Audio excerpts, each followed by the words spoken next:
the erotic realm, where we explore the psychology of darker desires. I'm Em, and if you're new here, welcome. The Erotic Realm podcast has been growing rapidly, and I just want to take a moment to acknowledge all of you, especially those joining us from Substack. Whether you've been here with me from the beginning or just stepping into this world, I'm thrilled to have you here. This podcast is an extension of my work at Psychology of Desire, where I dive into the science and symbolism of the erotic mind. Here, we move beyond surface-level discussions of kink and sexuality. We explore the why behind our desires. Each episode, we step inside the erotic realm of someone who has ventured into these deeper, sometimes darker spaces. People who have found liberation, transformation, or even healing through their desires. By exploring the personal experiences of BDSM practitioners one by one, we break down the myth and dive into the reality of what it means to be a kinkster. So whether you're here out of curiosity, self-exploration, or a drive to understand the erotic mind on a deeper level, welcome. You're exactly where you need to be. Now, I've been mentioning on recent episodes that I had a project that I was about to launch, and I'm excited to announce not one, but two new projects with you today. The first project is the Erotic Realm Confessional. This is a live, on-location, mini version of this podcast. I dreamt up this idea and imagined taking the podcast to live kink events and interviewing kinksters while they are immersed in the kink world in a confessional-style setup. I'm thrilled to announce that the Erotic Realm Confessional has been accepted to Oz Kink Fest in Melbourne this October, and I'll be setting up a private booth where kinksters can anonymously share insights into their erotic psychology. To make it happen, I'm raising funds for recording equipment, travel, and creating a beautiful, welcoming space. As a thank you for donating, your name will go on the confessional wall at the event, and you'll be personally thanked in a special episode recorded live from the festival. If this is a project that excites you and you'd love to be a part of it, you can find the donation link in the show notes. The second project I'm sharing with you today answers the question: have you ever wondered if you have similar erotic dreams to other people? Well, we're about to find out with the Deep Desire Project. The Deep Desire Project is a global research archive collecting erotic dreams and fantasies to map the inner terrain of desire across cultures and identities. I'm super excited about this as it brings together my background in sleep science with my love for erotic psychology. So in short, this project aims to be the largest archive of erotic dreams in the world. If you'd like to be part of it, go to psychologyofdesire.com or visit my Substack, Psychology of Desire. I've also left a link to the project in the show notes below. This episode is sponsored by Heart of Lovelock. Are you looking to adorn your kink with elegance? Heart of Lovelock is a female-founded brand based in Melbourne, Australia, crafting intimate accessories that blend sweet and spicy aesthetics. Their collection offers pieces that are both discreet and symbolic, perfect for daily wear or special scenes. Explore their offerings at heartoflovelock.au and let them know the Erotic Realm sent you. Erotic Realm listeners get 10% off their first purchase using the code EROTIC10, which you can enter at checkout. The following is a conversation with Lou, a 38-year-old switch based in Australia. Lou identifies as a dom, mistress, brat, and submissive, and she brings a captivating psychological perspective to BDSM dynamics. In this episode, we explore what it truly means to switch between roles of dominance and submission. Lou shares her passion for mind games, the power of psychological play, and we chat a bit about her upbringing, because she's the daughter of someone also in the scene, and how this shaped her erotic path. If you're curious about how switching roles can unlock deeper self-awareness, challenging your ideas of control, or stretching the edges of vulnerability and power, this one's for you. Enjoy. Hi everyone, and welcome to the Erotic Realm. Today I'm happy to be chatting to Lou. Welcome, Lou. Hi. Great to have Hello. you here. Welcome. So let's begin by getting an idea of what your erotic realm looks like. How would you describe your sexuality? So this was a tough one to Mm. think about. So I am switch, and I was trying to um, research sort of how to describe it, and it came like I'm very mysterious, but also explorative. Ugh, that's not even a word, so I'm just going to make that one up. We get the But idea. also, yeah, I have another word that I made up. Well, I was asking actually, funnily enough, someone that doms me, and I was like, "How would you describe it?" Because I'm stumped and I don't know how to put all of these words into one word. And so he actually found this word, and I was like, so he found these other ones, and it was like um, enigmatic, fluid, paradoxical, versatile, chimeric, and sublime. And I was like, great, can you put all of those in like one word, please? Mm-hmm. And then he made up a word. Well, actually, he cheated, but it was verse and enigmatic. And it's a mashup of versatility, mystery that hints at duality, complexity, and it's unique, intriguing, and open to interpretation. Hmm. Beautiful. So it took me on my own little um, path of trying to work out how to not put in a box. We won't do that. But identify, I guess. Mm-hmm. Yeah, The thing there's that a lot of. mhm. Sorry, no, you go. I was just going to say the thing that sticks out for me from that is the mysterious part. I'm really curious about that. Can you tell us more about why mysterious? I think that was one of the first words that came to mind for myself as well. Mm. I've been told I'm quite mysterious generally um, in my normie life, generally because I don't.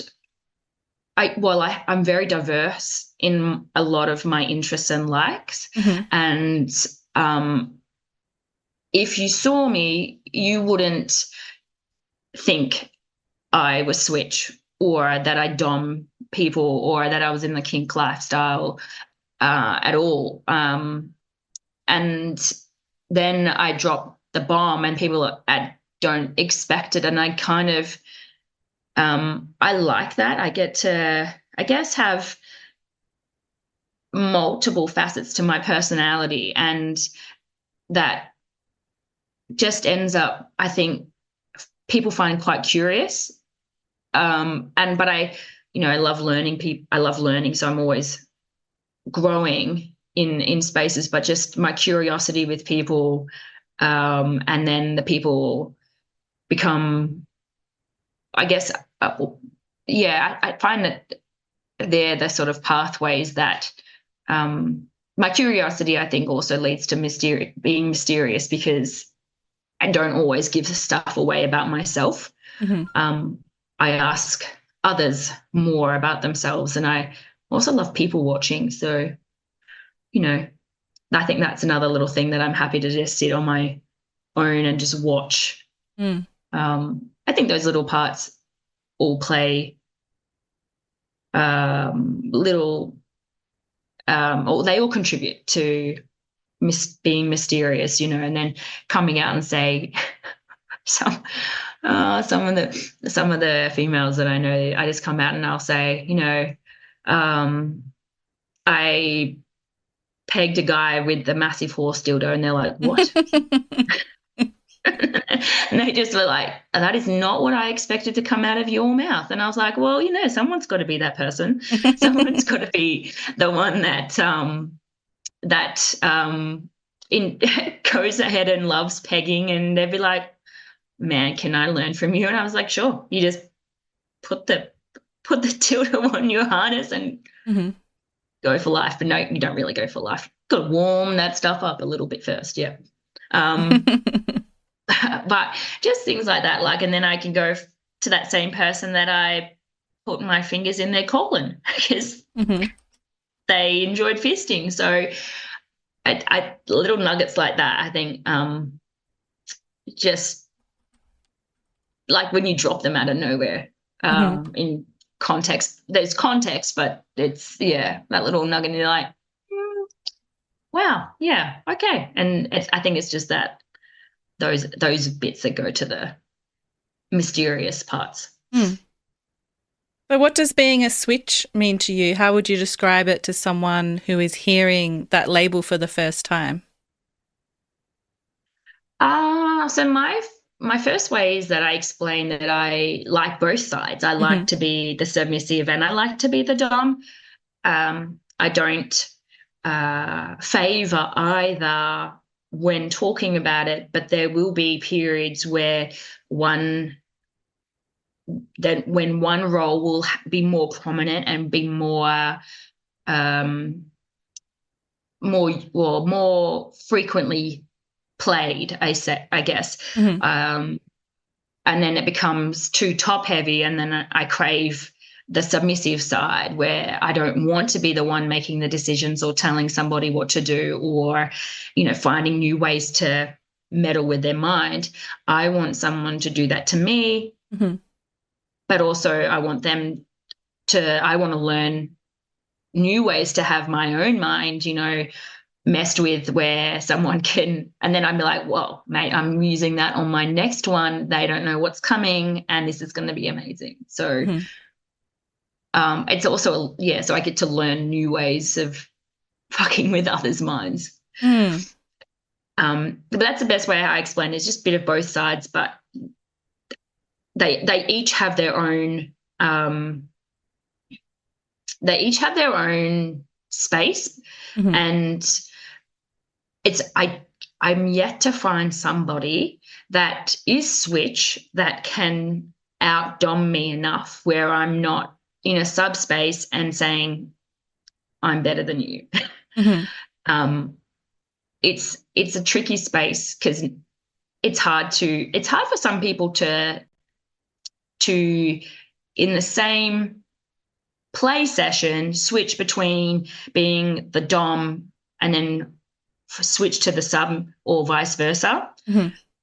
Some can't, some can. I haven't yet met one that hasn't let me go dom first because they want to beat me. It's like a competition game. They want to out dom me, and then I dom them, and then they're like, oh, I probably should have gone first. And I was like, well, it's all right. I'll let you. I'll pretend. Or I will, but it doesn't mean that I don't enjoy being the submissive, because I still get to be turned on. I still get to turn that dom side of my brain off and be the submissive and used and told what to do and not have to think. So it's that sort of space. So it's always a learning experiment. Sounds like a lot of fun. Now, as part of the podcast, I like to explore a quote around sexuality. And today I'd like to ask you your thoughts about a quote from Anais Nin, who was a French-American writer famous for her erotica, such as the book Delta of Venus. And one of her well-known quotes is, "Eroticism is one of the basic means of self-knowledge, as indispensable as poetry." So in this quote, she's tying eroticism with self-knowledge. And this is something that people talk about a lot with BDSM. And I'm wondering if BDSM has helped you uncover new aspects of who you are. Yeah, absolutely. When you said the first line and you finished with, self-knowledge, I was like, oh, yeah, Mm-hmm. it sure does. It definitely does. And I I found more about myself leading more um into my 30s and getting divorced as well. Mm-hmm. That led to more exploration and finding more about myself, um, and finding out what did turn me on and what didn't turn me on, and that the naughtier and the dirtier the ideas I created in my head were the ones that turned me on more, and I was able to climax over rather than your more vanilla styles. And then progressing through that, I found a self confidence um, in myself, and then also much more of a self acceptance Mm. of myself, and not that I had to fit a mold Mm-hmm. to be important to someone. That learning how I could fulfill these, like my imagination, the things that I can create in my imagination can take some wild turns. Mm. And having the understanding of that, it's okay to have those thoughts. It's okay to be kinky and dirty in those spaces, and understanding that it does not everybody has to understand it, Mm-hmm. but I know I'm comfortable expressing those things now and learning how they drive me, I guess. Mm-hmm. And that learning through more of those spaces, I actually learned to accept my mum's relationship a lot better. Mm. So my mum is in an S&M relationship. Oh, wow. Okay. Here's a nice little curveball for you. It's another little mysterious nugget. Um, and when I was a lot younger, I didn't understand it. There Mm. are some aspects that I will never have of her relationship. Like I will never, I don't desire an S&M relationship. But the one that she's in, I can see the right balance. In Mm-hmm. previous ones, I couldn't see the balance, and there was the wrong type of ownership in it. I don't think it was a healthy ownership. Mm-hmm. Um, so progressing forward, understanding my mum more as well has helped. But also being able to share these things with my mum and her not judge me and just go, and more excited. And she's like, oh, do you have a fat life yet? Can I see it? Can you show me? And then showing her, she's like, that's a great photo. That's a good photo. I like that one. And she's like, and then she's like, can we be friends? And I was like, no, I can't be seen. But no, no, no, no, we are. But it's just that space. And it's kind of interesting because she's in obviously a different generation to me, and it's a very Mm. different space.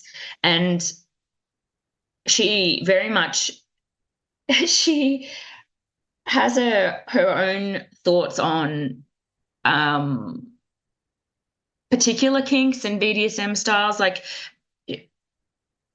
they don't go to like SOP locations. It's very much just BDSM styles, and they don't swing at all. Mm-hmm. It's purely them.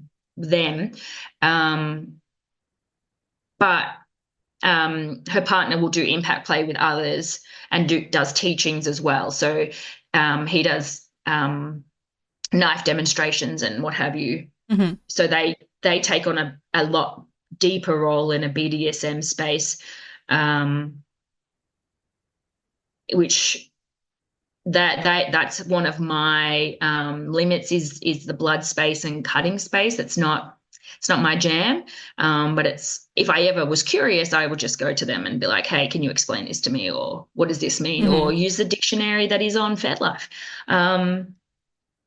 But understanding that power as well, like I think that created a better understanding of my mum as well. So it has then led to understanding more about myself and just being able to explore and have guidance as well. You know, she would always, she would, I told her I got tied up for the first time at Shibari, and she just went on, she's like, oh, I don't know who they are. And I was like, of course you don't know who they are. Like, it doesn't mean just because you don't know who they're not like in your generation, Mum. They're in mine. They're not. You're not going to know who they are. It's like, oh well, if you ever want to check and get tied up by these people, or get some more rope suspension, with I've got these contacts, and I was like, Mum, thank you, but no. Like it, I'm like there's a connection that you sort of need with Shibari, and the connection that I would have is I need to somewhat be attracted to these people. Thanks, Mum. I'll leave that with you, and if I ever need it, I'll let you know. But it's and yeah, look, that's one of the things that I share with people too, teaching them the understanding of what to expect, but also, deep delving into more exploratory spaces. So that's more understanding for myself, and a lot of empowerment. It's given myself like body image empowerment, the power that I have over submissives. As a submissive, it's all of these things that, again, little nuggets of extra information that come in, and can't find the word for it, sorry, but it's just an accumulative amount of knowledge over time has put me in a really good space and understanding and confidence in myself and how I explore further, I guess. So I hope that answered the question. It sure did. Couple of tangents. Yeah, I wasn't expecting you to say your mum was also in the scene. That's fascinating. And it sounds like you might have a unique perspective on a question that I often ponder. So I'm curious to see what you think about kink preferences being genetic. Do you think it was passed down from your mum? My sister's also in the scene. So that's a yes? I think so. Yeah, it's interesting to think about. It is. It is. They don't thankfully my mum and my sister live in another state. So that makes it easier. Yeah. But I mean, I would so go to events with them, but I think our events differ.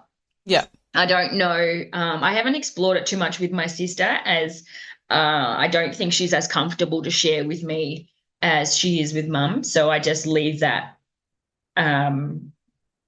with her. And, if she ever has questions, she goes along those paths. But it's actually just triggered something that my mum told me when I told her that I started an OnlyFans as well. She's like, what? And I was like, yeah, do you want to see? And she's like, yes.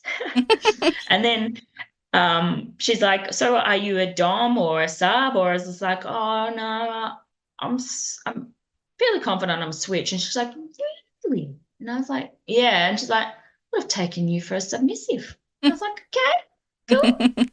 And I said, I asked what my sister was, and my mom has just gone, oh, she's a brat leaning dom. And I was like, please, are you serious? And she's like, yeah.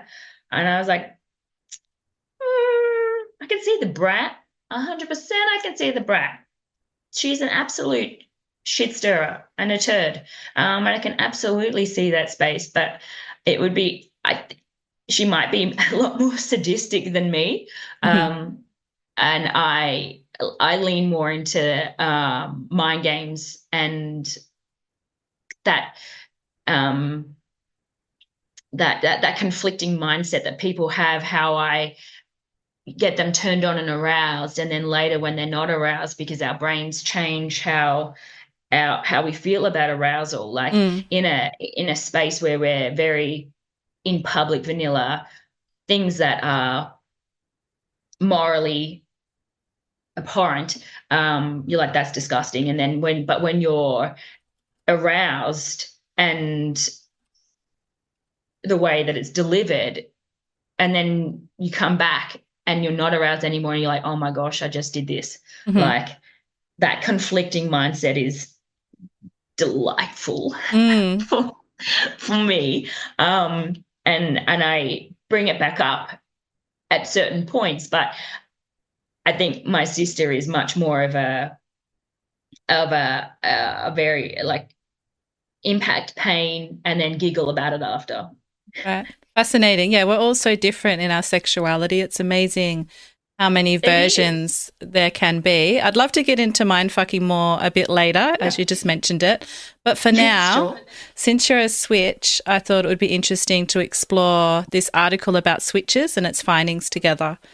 Mhm. So it's actually a really recent article. It came out in December just last year, and it's titled Switch It Up, a qualitative analysis of BDSM switches.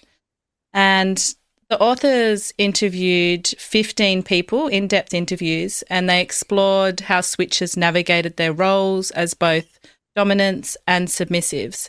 And they looked at the psychological and emotional aspects of switching. Yeah. Now, they actually came up with 11 themes from these in depth interviews. The first was role fluidity. They found that Okay. switches exhibit a high degree of flexibility, seamlessly transitioning between dom and sub roles based on the situation and personal preferences.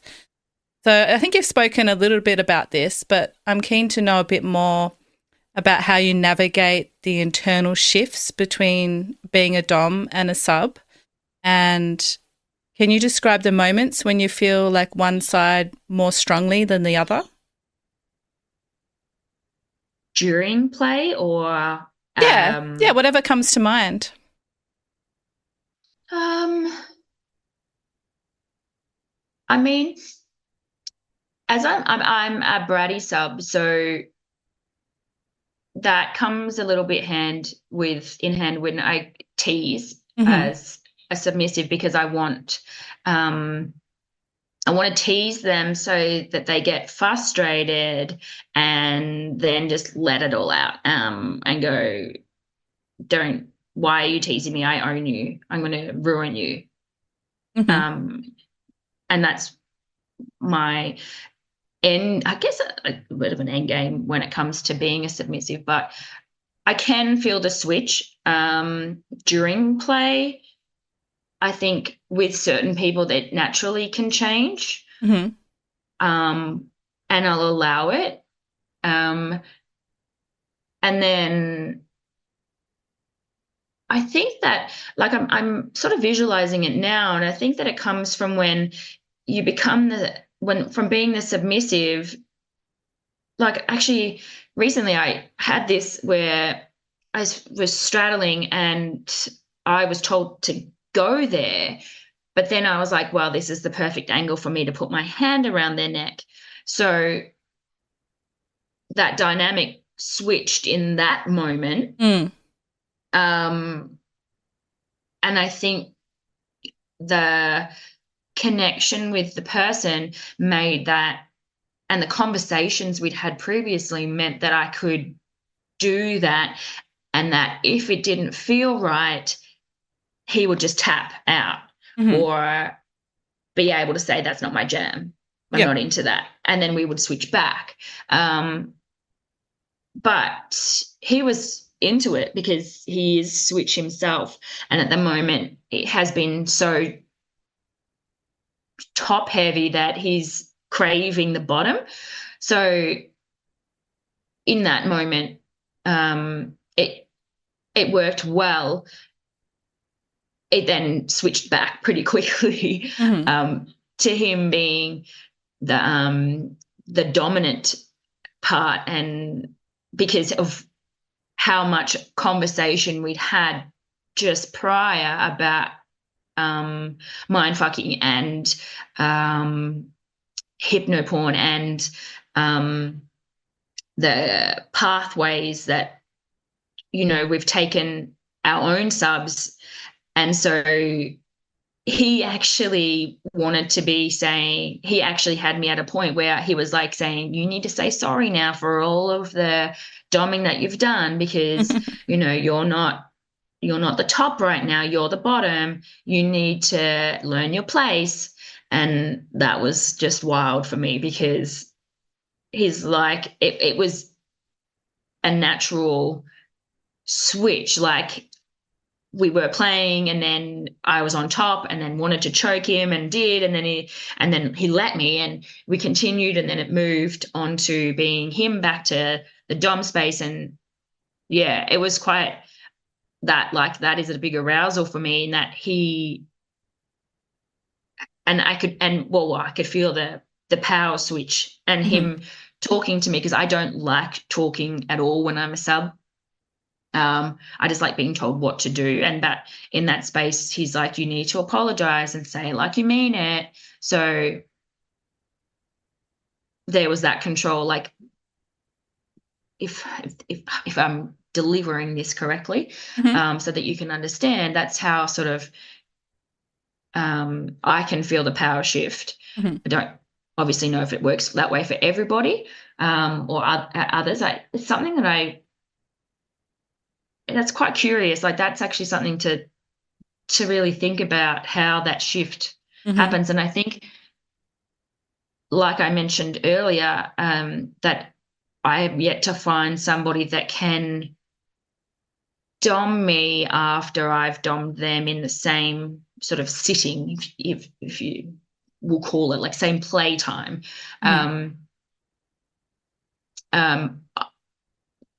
I feel like I can compartmentalize quite well, and I think that aids in that. And then being able to switch my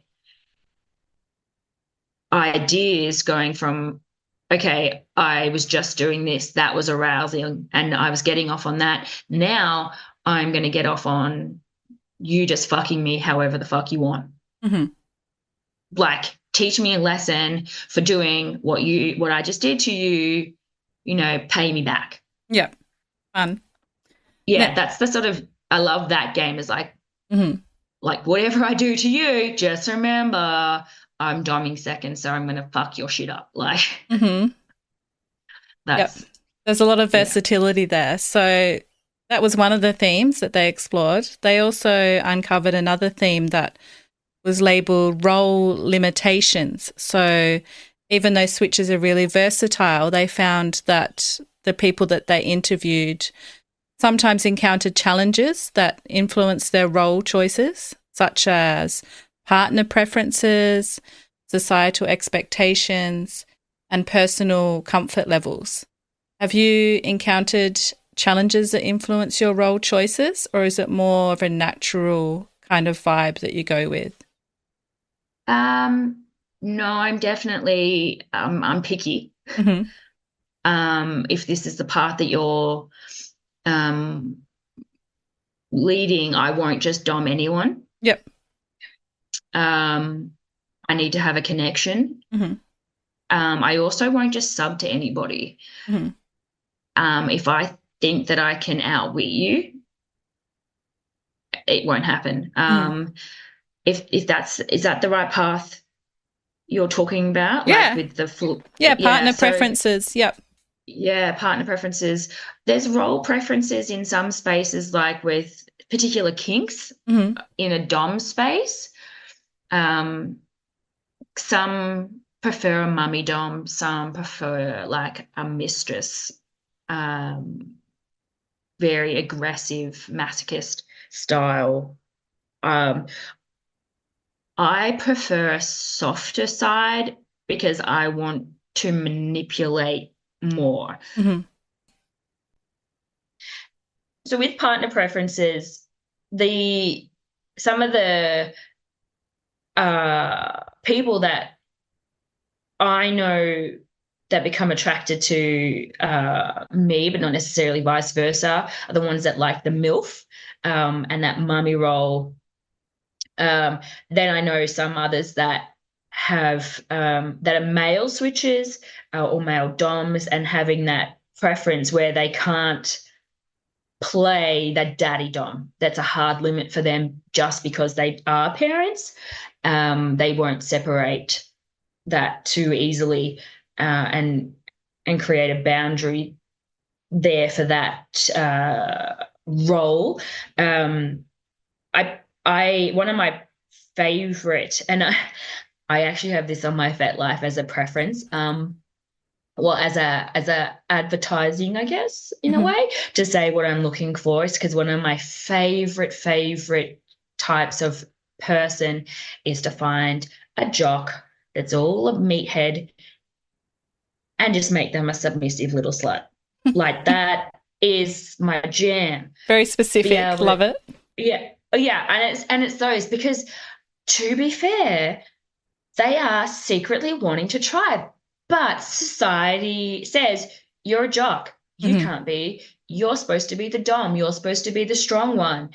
And I love when I come across a jock that is like, hey, I actually want to try like rimming. And I was like, yes, let's do that. And then part of what I love about being a dom is that educational space, but building trust with them to allow growth for themselves is one of my favorite things. Like, as much as I'm enjoying the fact that I get to crush this jock and be like, you're sexy as fuck, Mm-hmm.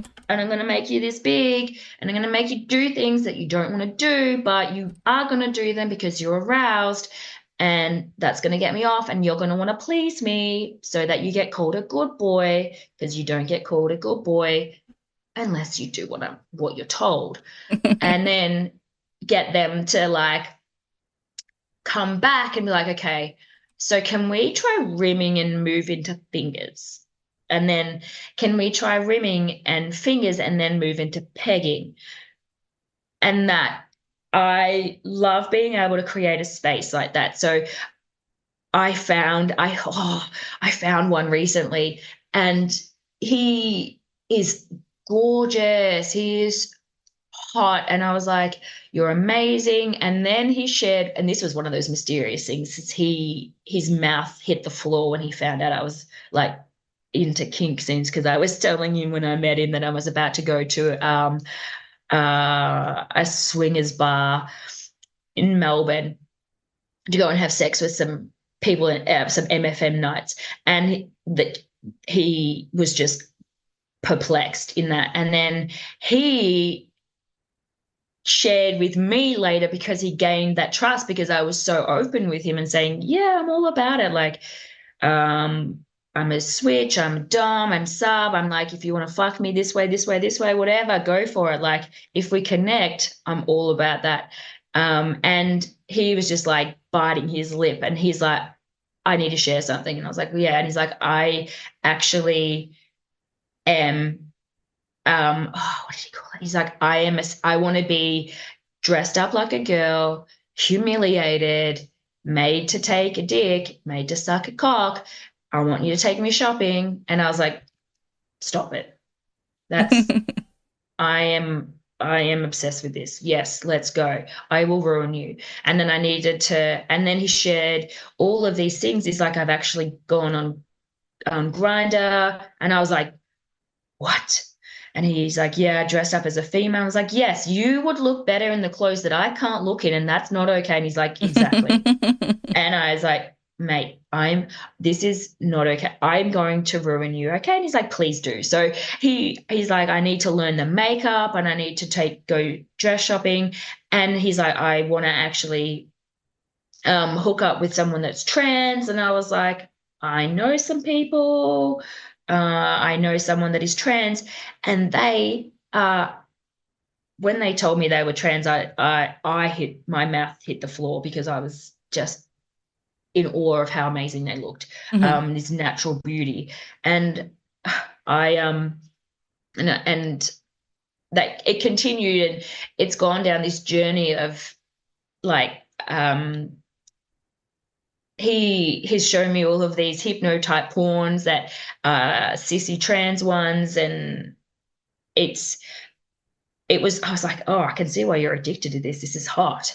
And why you're mind fucked now, because you're literally wanting to be a caged femme and just absolutely like destroyed.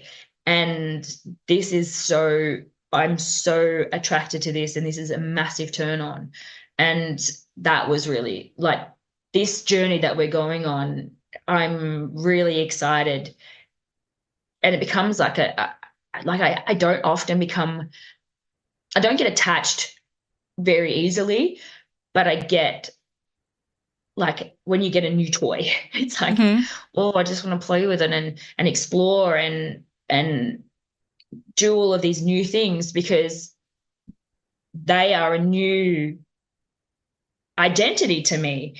I've never come across someone I'm attracted to and then actually wanted to help dress them up and then dom them, because I identify as straight. So I don't have any, like, I can appreciate women, and some women are just beautiful, but I'm not aroused by women at all. I'm not curious, but it's interesting to me that I'm curious and open to do that. I think at first I was just like, oh, I don't know how I feel about this. How do I feel internally about pegging a guy dressed as a slutty trans femme? And I was like, I think I'm turned on by this, so that's fine. Like, I had to address it myself so that I could actually give him what he's after as well. Because I feel like what he is after is quite specific. He wants a female-led relationship where basically he gets put in a corner to watch others have sex with me if I wanted to, which I've done before. I've had subs in the corner. I'd be like, you don't exist. Don't talk. And watch what they can't have, because I don't have, when they're specifically subs, I don't have sex with my subs. They don't get to have that little pleasure. They get limited, and always my subs wear cages. So these are the things where I am very firm on that. My subs get cages. They don't have sex with me. Like, sometimes they can come if they've earned it, but that comes with conflicting issues they have to process later. But they have to, or those things have to be built up anyway. I wouldn't be just throwing someone under the bus and being like, here, listen to this. And it's like some bestiality.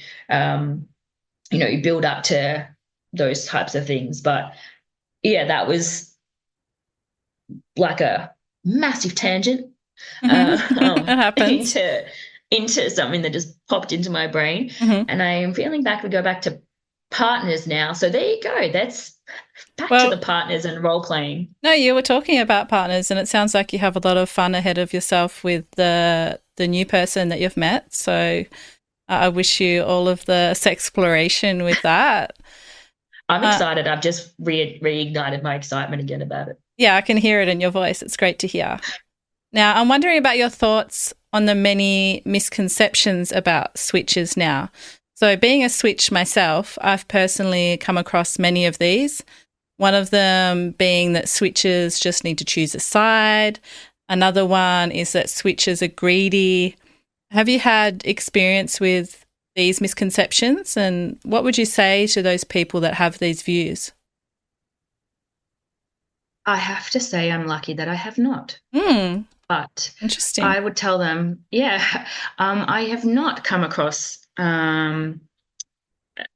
anyone arrogant enough to tell me I'm greedy. And then I feel like my sassy sarcasm would come out and be like, I sure am greedy. I'm going to take both sides because I'm good at it and I take what I want. Yeah. Love it. Yeah. And then pick a side. I was just like, well, do you pick day or night? Which one do you want? Like, can you pick if you want to be awake or asleep? Like, that's one thing that I do feel like that everything comes in pairs. And that just, day, night, yes, down, yes, no, up, down sort of thing. And so my sassy attitude would be, oh, here you go, here's one, would be along those lines. But guys constantly ask, I actually get more of this. Guys constantly ask why I don't play with girls. And my response is, why don't you play with boys? Yeah. Straight up. I don't even answer their why don't you play with girls question. I literally answer it with another question. And they're like, okay, so fair. And I was like, well, like each to their own, right? But do you play with boys? Oh, no. And I was like, well, I don't play with girls, you know? And I feel like that my sassy attitude would just probably crush them in their shoes right there and there. But I'm open to like those banter discussions because also seeing other people's views, I'm curious as to why they think you need to pick a side. And I would be curious as to why they think it's greedy. It's not like you can do both at literally the same time. I mean, actually, look, I take that back. You could multiple men. Yeah. I take that back. I take it back. I just answered my own question there, like fixed my own question there. It's like I could actually, and oh, look, I had a sub in the corner. Yeah, exactly. I had a few situations wow. going through my head as well. There you go. What a space cadet. So that, like, well, that would then go on and I'd be like, so, and I have had that where a lot of doms enjoy voyeurism and they're quite exhibitionists because they love that controlling aspect. And that's one of the good parts, I think, about being a switch is that I get the best of both worlds. Yeah. I think being switch also allows for better exploration opportunities. You aren't limited to just one quadrant, you get to explore lots of different avenues and role reversals, and you have more opportunities to find more arousal. I know someone I know, Chook, she's straight dom, doesn't sub at all. And I was like, why? Why? And she's just like, I'm just not interested. And I was like, and I even was like, but the sex. She's like, no. And I was like, okay, I feel for your vagina, but okay. Like it's some of those things I'm like, man, just like being made to squirt and come and like torture come, all of that sort of stuff that comes with being a submissive. I'm just like, because for me, she also has very different dynamics with her dom sub relationships. I find I don't come as a dom. Right. I don't orgasm as a dom. If I was to masturbate, my visual would maybe get me there, but it's not a orgasmic experience for me as a dom. the orgasms come from the well, the subby space. I have squirted because I made a sub hold on to a dildo in his mouth. He forgot to swallow while I was squirting and was drowning. Whoops. But yeah, and he's like choking. I was like, "What are you doing?" And he's like, "I'm drowning." And I was like, "Why don't you swallow it or spit it out?" And he's like, "I can't." I'm like, "Okay, Whoops. that's why you're a mummy's boy." But um, I've done that, but it's not an orgasmic kind of release in any way. Yep. I feel for it's also similar. Like people have different orgasms from masturbation from someone else, from anal play, from vagina penetration. You get all these different types of climaxes, and it's not something that I don't do it for the climax. I do it for not the arousal. I think actually I do it for the arousal. I enjoy the arousal, and it's okay not to orgasm from it. Like it's not something that's come across.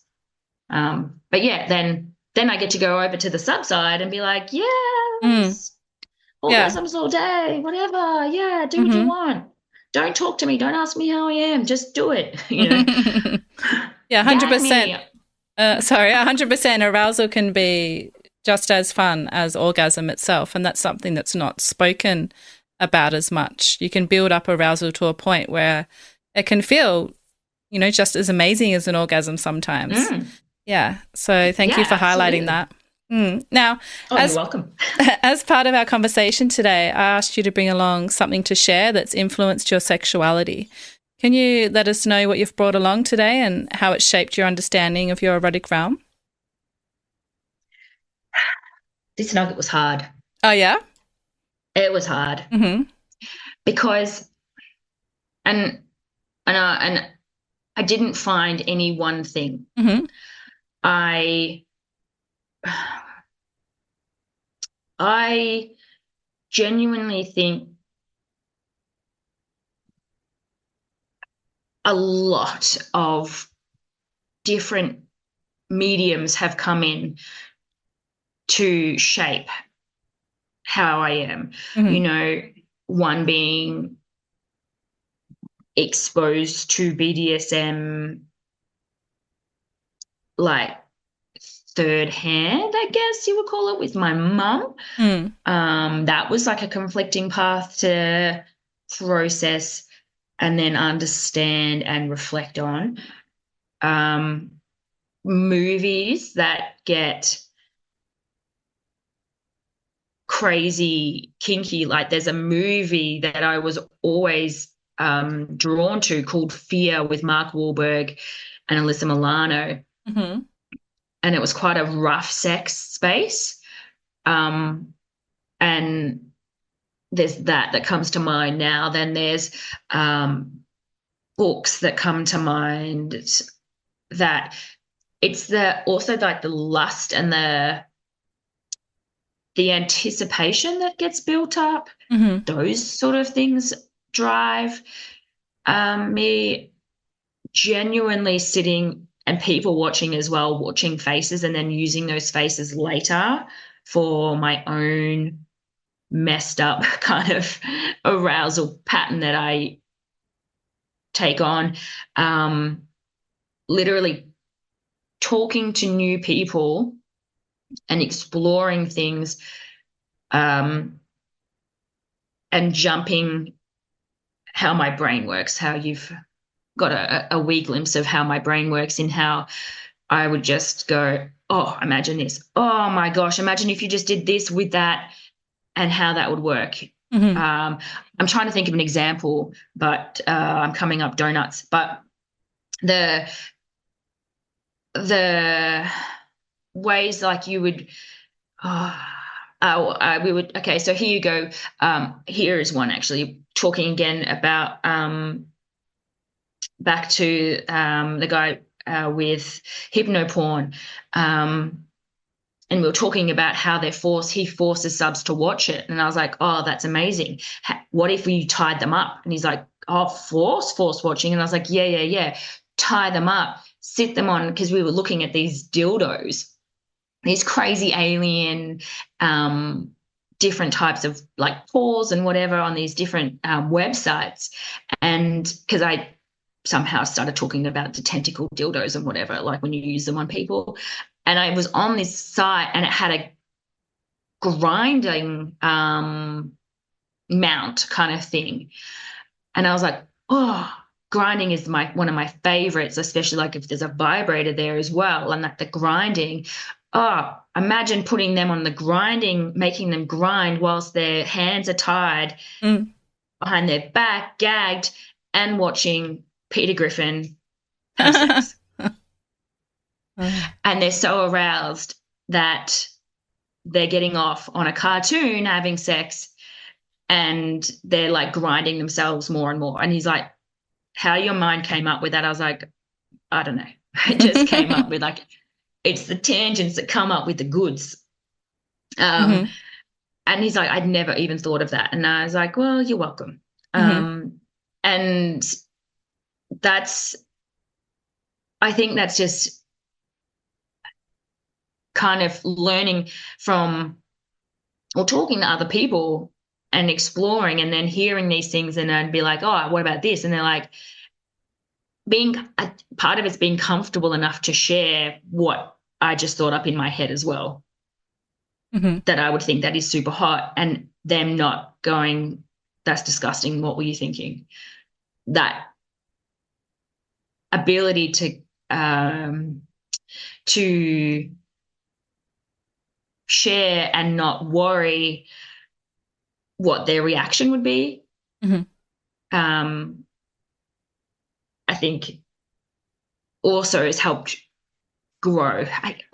There's never been one element. It's always multiples, watching another movie about guys spying on the girl next door neighbor, that secret, oh, I wish I could be watched through the window, which I've coordinated before.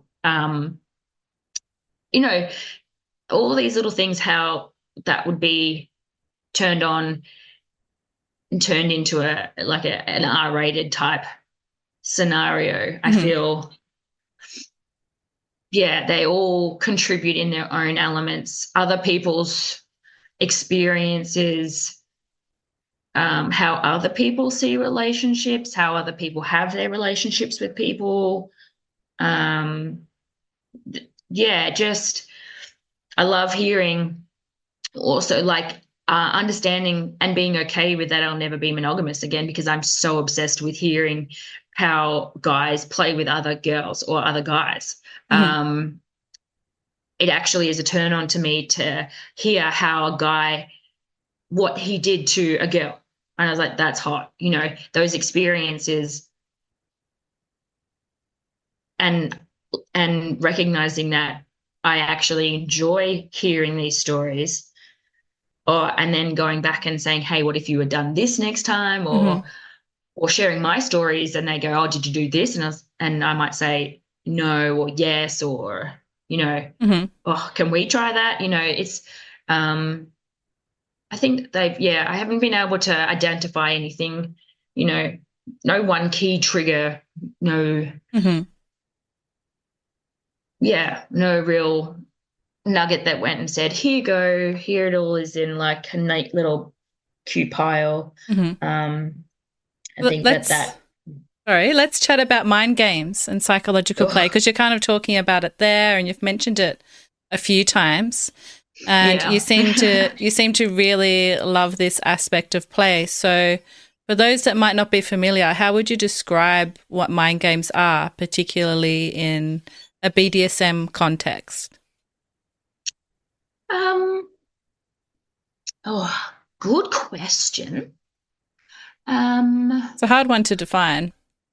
It sure is, but I feel maybe just reflecting a little bit over what we've just discussed over this previous time, if I thinking that those sorts of things are that, putting someone into a vulnerable space Mm. where they're exposed in a trusted setting and a safe space, Mm-hmm. and a lot of previous discussion on clear boundaries, because there are faux pas and obviously morally and illegal things. I won't nut out the like I won't exclude the illegal things, because they are still mind games that I can play on the conditioned mind, where you need to push a little bit further, kind of like how a porn addiction happens. You need to get deeper and dirtier because you've watched it so many times, that sometimes the easy conditioning, saying, um, a lot of mine is that I have to take away senses, other sensory items. So I take away usually their sight. Mm. Um, I will often put a dildo in their mouth. They will be caged and 9 times out of 10 naked, and hands underneath. They need to be sitting on their hands, in some way. So they might be laying or sitting or kneeling, but their hands are trapped by their own body weight. And then it's just the exposing them, making them vulnerable, Mm-hmm. but knowing that they already are aroused by my general presence, because I do change my demeanor, as soon as that role comes on. So depending on how our relationship has progressed, it might happen from as soon as you walk through the door. You might have requirements at the door. Mm-hmm. It might be come in, let's connect, let's chill, let's relax. How are you feeling? Let's connect. Let's just discuss a few boundaries and remind each other, um, what safe words is, their safe word is. So they, it's that space. So and then the Mm. mind games open up because you're already in this aroused space. So when you, my favorite way to do it is to, when they're in their aroused space, use the soft, light touches of my nails or a crop just lightly up, because they can't see me, they can hear me and they can feel me. And it Mm. might be light kisses on their shoulders, that soft, um, intimate space where I'm I'm seducing them into my realm, my world, and my control on what I want them to feel and what I want them to experience. And so sometimes I will use just my words and story, Mm-hmm. or I will use audio from, um, porn. Um, I will use triggers that they've given me, um, that are okay triggers to set off things that they've thought about, but manipulate them into what I want to happen. So mine generally, like, they come in and out, like they fade up and down. So I don't want them to be very much like, oh, okay, we're happening now. I will sort of then jump back and like crop them on their butt or their back or their leg, um, just to shock them out of it, and then get them to forget and then start again, go back, forget, but check in. So in between each, um, sort of, I wouldn't call it stage, but progressive step, I guess, I will ask them, what is your safe word? What is your safe word? Mm-hmm. And that is my check in with them. Yep. Um, and if they don't remember their safe word, I will say to them, do you need to use your safe word? And they'll either be yes, Miss Lou or no, Miss Lou. And if they say no, I'll be like, excuse me, didn't quite hear you.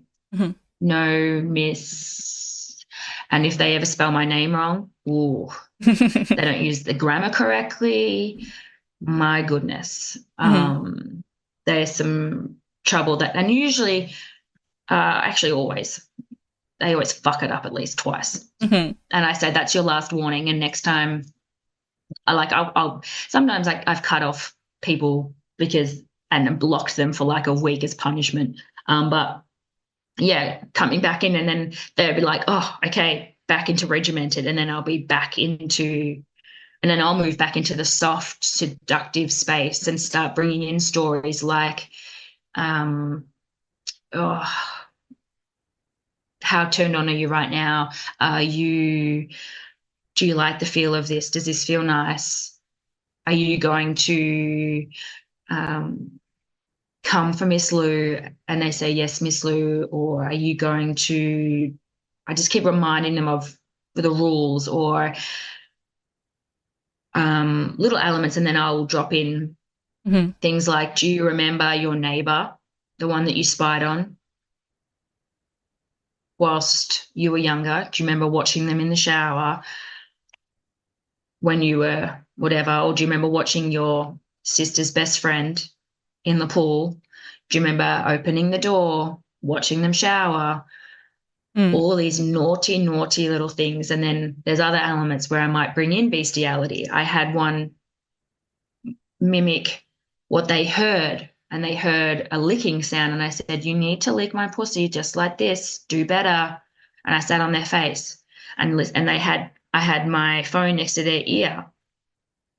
And I was like, do better, do better. This one sounds better. You're not good enough. Do better. And then they were like full into it. And then later on I said, you filthy animal. You literally just licked my pussy like this dog. You compared yourself to a dog licking a vagina. It sounds like proper mind fucking right there. Yeah. Yeah. Thank you for those examples. Yeah. Yeah. So and then there's the conflicting, right? Like, so there's the like, oh, what have I just done? I can't believe you just made me do this. You know, it's those little things. And then they're just going to be like, I can't believe I did that. I can't tell anybody I ever did that before. Or again, you know, that's the mind game that I love. And then it just grows and grows and grows and grows and grows and grows. But scenarios are required, and trust and clear conversation beforehand. And I am always aftercare is crucial. And I will explain that always to subs beforehand, because I don't want them not to be able to share with me anything that wasn't okay. I need them to be able to trust and be able to be open to say, hey, this wasn't my jam, or this part I just didn't really, that kind of made me not as aroused. Like, that turned me off a little bit. And it's the whole dom sub space is gone. It's just generally two people talking. Yep.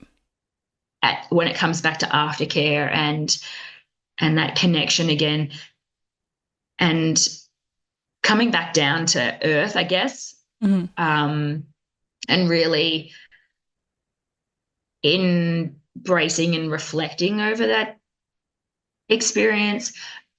And I will always check in with them and be like, okay, how was that one? Like, did we share with me? Like, but I don't expect them to give me answers right then and there. I will ask them to think about these things, and then I'll touch base with them the next day and just say, hey, how was your reflection? How did you feel? Because you need that time to reflect and actually go, oh, that part did turn me on a lot more than I thought, or this part wasn't my jam. Can we not do that part again? And it's always yes, absolutely. That's off the table. We won't be doing those things again. We want to explore more of these spaces. Absolutely.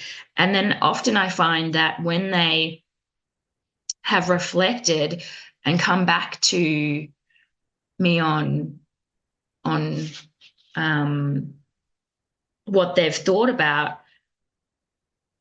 they often come back to me with another step that they'd like to explore because they've seen, how far they've gone here. Because, you've got these boundaries, but sometimes they're only boundaries for a certain amount of time. I think our boundaries become further away whilst we're aroused, and we are willing to push them further whilst we, in a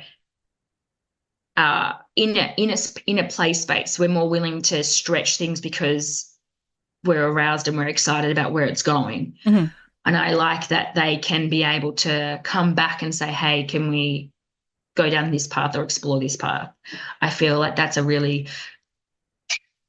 great trusting space, I guess, and a teaching space where people can be free to explore and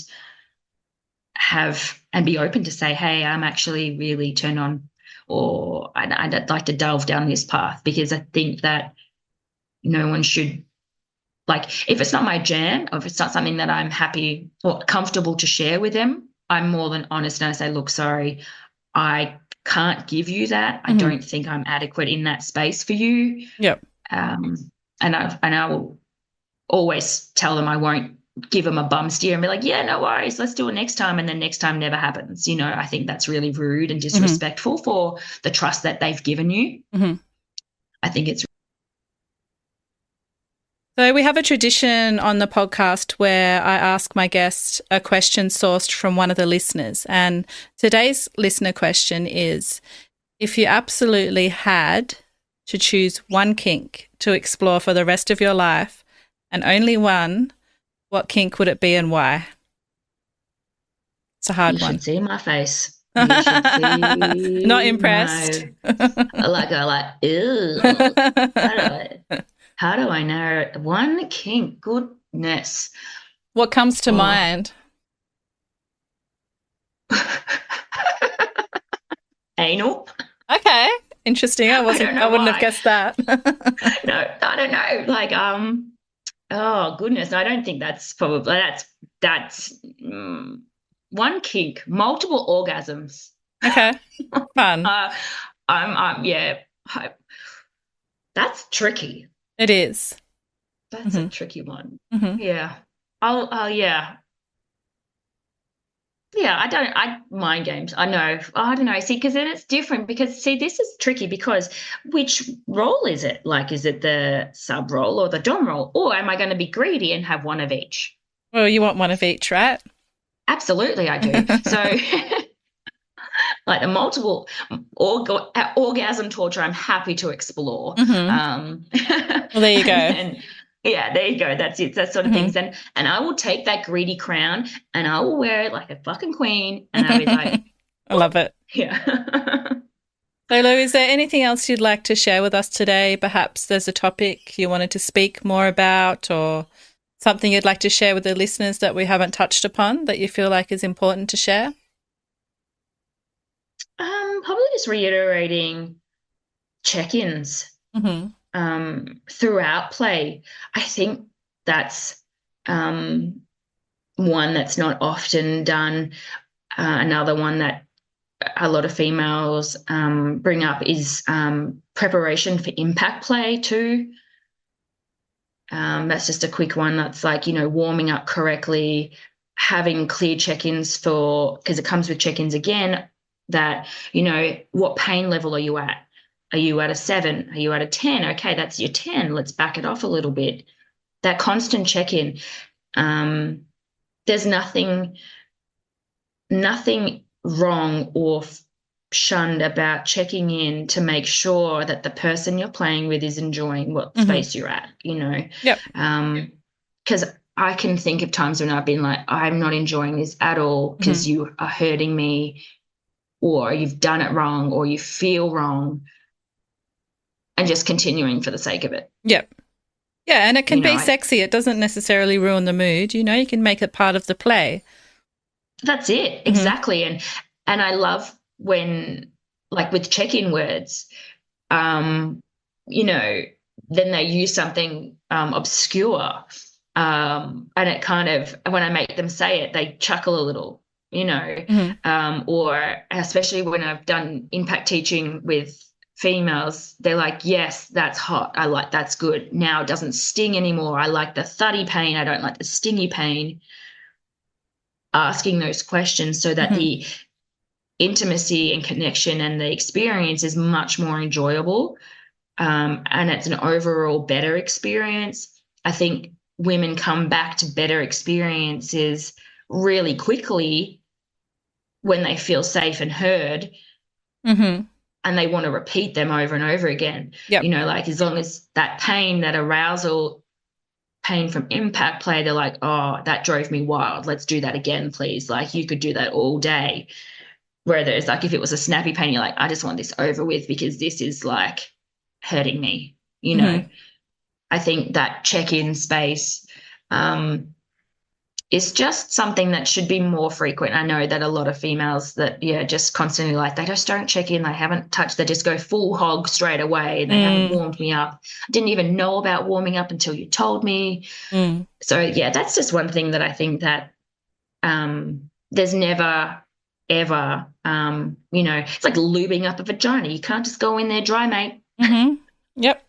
You need to lube that thing up, wet that thing. So, that goes around with all parts of the body, right? So that's just my thing that I like to share with people, is that you need to check in, communicate, and know your limitations. Yeah, that's so important. Yeah. So here's to checking in on each other more. And thank you for being here today, Lou. It's been a pleasure to chat to you. Oh, thanks for inviting me. It's been a blast. I've enjoyed my tangents and you're taking you on a whirlwind of my mind play games that people I hope will enjoy as well, and look to like exploring themselves or being open to hearing more about it. I'm sure they will. Thanks again. I'm Em, and this has been the Erotic Realm podcast. If you enjoyed today's episode, please follow and rate the show, as it helps us reach more people like you.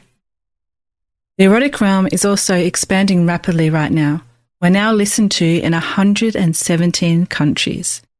If you or someone you know would like to sponsor this growing project, especially if you're based in the US, I'd love to hear from you. Sponsorship inquiries can be directed through my Substack, linked below, or by contacting me directly through my website, psychologyofdesire.com. Thank you for supporting independent erotic psychology. Also, if you'd like to be a guest on the show, I'm always looking for new people to chat to. Head to psychologyofdesire.com to apply. Thanks for listening, and as always, stay perverted.